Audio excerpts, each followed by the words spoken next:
Sometimes a denominator is a sum or difference involving radicals.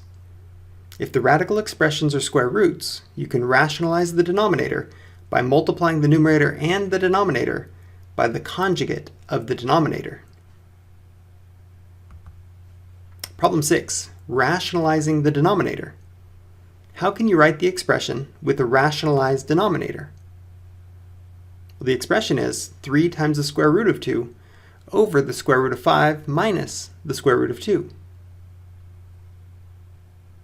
We'll begin by rewriting the expression, and then we'll multiply the expression by 1, but 1 written as the conjugate of the denominator over itself. So we'll multiply 3 times the square root of 2 over the square root of 5 minus the square root of 2 by the square root of 5 plus the square root of 2 over the square root of 5 plus the square root of 2. As we do so, we'll multiply and combine like terms in the denominator. We'll see 3 times the square root of 2 times the square root of 5 plus the square root of 2 over the square root of 5 squared minus the square root of 2 squared. Note this denominator simplifies to 5 minus 2.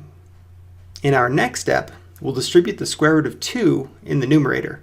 So we have 3 times root 2 times root 5 plus root 2 times root 2 over 5 minus 2, our rationalized but not yet simplified denominator.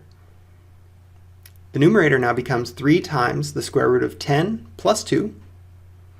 The denominator is simply 3. The 3 in the numerator and denominator cancel, and we're left with the square root of 10 plus 2. Your turn, part A.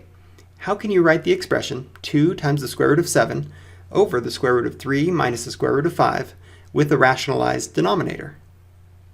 Part B. How can you write the expression 4x over 3 minus the square root of 6 with a rationalized denominator? And part C, a reasoning item.